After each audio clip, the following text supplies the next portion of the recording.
ढानकी नगरपंचायतच्या उपाध्यक्षपदाच्या निवडणुकीत दत्त दिगंबर वानखेडे विजयी, तर भाजपचे बाळू येवगेवार एकमताने पराजित.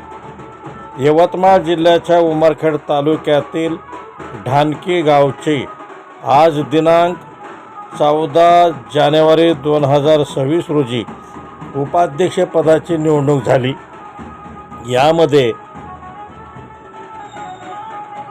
दत्त दिगंबर वानखेडे हे उपाध्यक्ष म्हणून निवडून आलेले आहेत आणि त्यांचे प्रतिस्पर्धी भारतीय जनता पक्षाचे बाळू येवगेवार हे एकमताने हरलेले आहेत.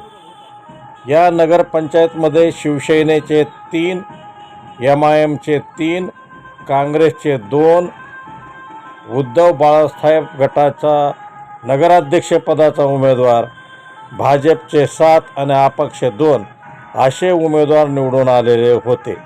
अपक्ष 2 उमेदवार हे भाजपसोबत गेल्याने त्यांची संख्या 9 झाली आणि ढानकी विकास आघाडीचे शिवसेना, MIM, काँग्रेस आणि उद्धव बाळासाहेब ठाकरे गटाचे मिळून 8 आणि अध्यक्षपदाचा उमेदवार असल्यामुळे 9 त्यांचे झालेले होते. या निवडणुकीमध्ये बराबरीचे दोघांचे उमेदवार झाल्यामुळे एक मत जास्तीचे देण्याचा अधिकार नगराध्यक्षाला असल्यामुळे अर्चनाताई वासमार यांनी ते आपले हक्काचे एक जास्तीचे मत हे ढानकी नगरविकास आघाडीला दिल्यामुळे दत्त दिगंबर वानखेडे हे एकमताने विजयी झाल्यामुळे सर्वत्र आनंद व्यक्त केला जात आहे.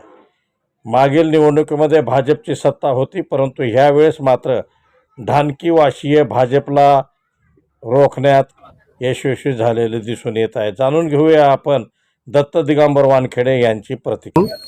त्याच्यामध्ये आमची जी आघाडी झाली त्या आघाडीच्या सर्वांनी मला मतदान केलं, त्यामुळे मी आज या ठिकाणी उपाध्यक्ष झालेलो आहे.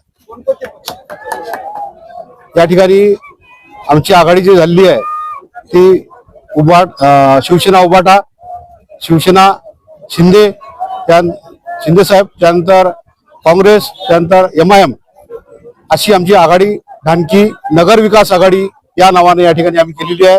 ढानकीचा विकास करण्यासाठी ही आघाडी आपण या गावकऱ्यांनी जो मतदान ज्या पद्धतीने दिलं त्या पद्धतीने आम्ही या ठिकाणी गावाचा विकास होण्यासाठी ही आघाडी केली आहे.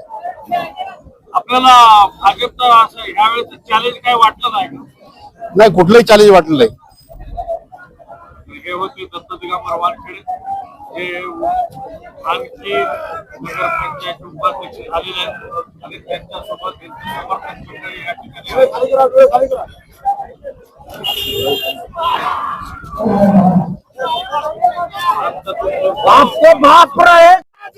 जय डॉक्टर बाबासाहेब आंबेडकर विजय असो.